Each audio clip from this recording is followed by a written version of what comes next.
Harvard just made a lot of news with their plan for the fall semester. Some students will be back on campus, but all classes, every single class will be virtual. And you're still going to pay $50,000 per year, even if your 19-year-old is in their childhood bedroom Zooming into class.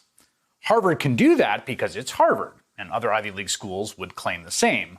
But higher education runs an enormous gamut, and all sorts of schools have a bunch of very complicated competing interests to figure out ahead of the fall semester. Joining me now, someone who studies higher education, technology, culture, and inequality for a living, has been chronicling what's been going on. Professor Tressie McMillan Cottom, a senior research fellow at the University of North Carolina at Chapel Hill, the author of a great book, Lower Ed, The Troubling Rise of For-Profit Colleges in the New Economy.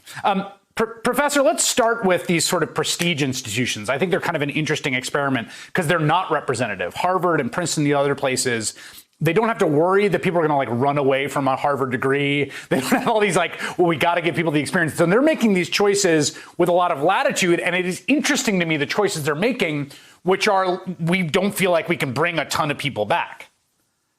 Exactly. What this says to me is that when a school has all of the resources available to it and has the ability to afford the luxury of putting student health and welfare first, they choose to go online.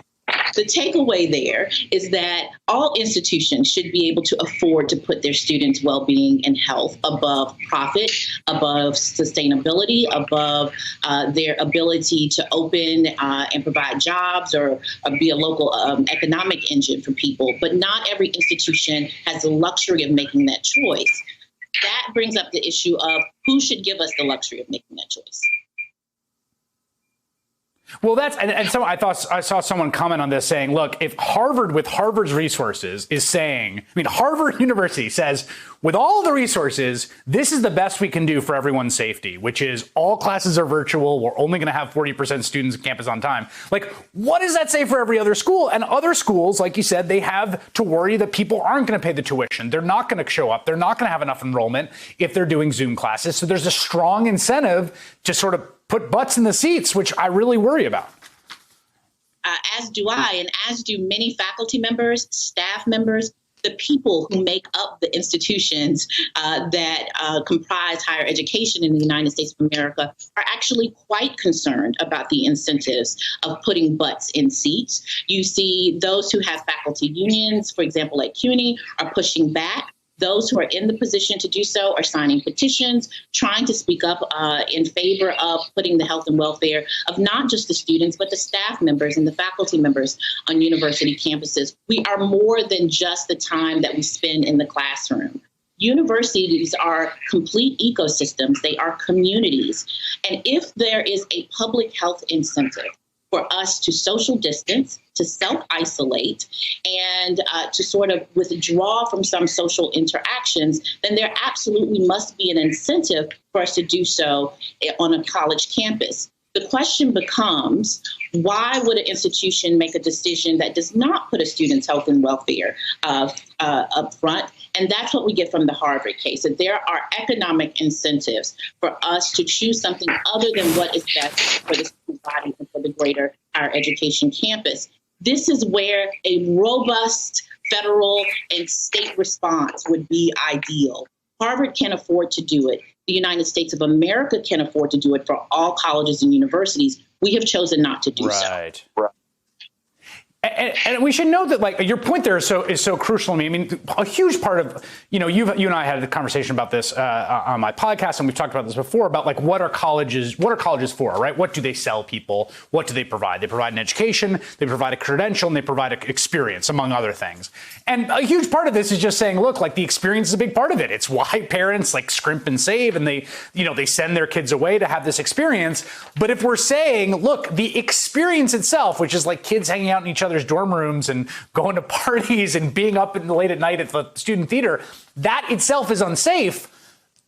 You can't have the experience. We just got to take that away. And it's not like they're it's not like they're 5 or 6 year olds where there's a sort of, you can't really do Zoom schooling with kindergartners. You can do it with students this age. There should be a workable way to do it. Well, there is a workable way to do it. There's a workable way to do it for students and for citizens. There is not a workable way to do it for customers, Chris. And that's where we find ourselves. Right. After 30 of conditioning people to think of higher education as any other consumer good and to think of students and families as customers, we now have to pay the piper. The customer wants a certain experience. While customers are not the right sort of framework to think about the moment that we are in, a global health pandemic is larger than a customer. A global health pandemic requires a citizen response, a public response. The problem is we've spent a lot of time starving our public institutions and our very idea of public and the citizenship. And because of that, we now have to deal with customers when we would probably prefer to deal with students.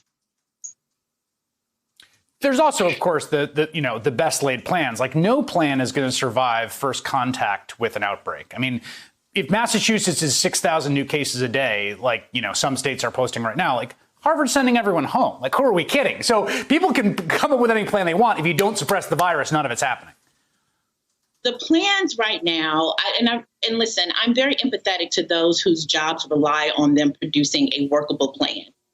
The thing about higher education, especially public higher education, is there are a lot of stakeholders. There are a lot of people that institutions have to satisfy, a lot of political games and political rhetoric that shapes our ability to do our jobs and to operate, particularly when state funding is being undermined. So I'm empathetic to that.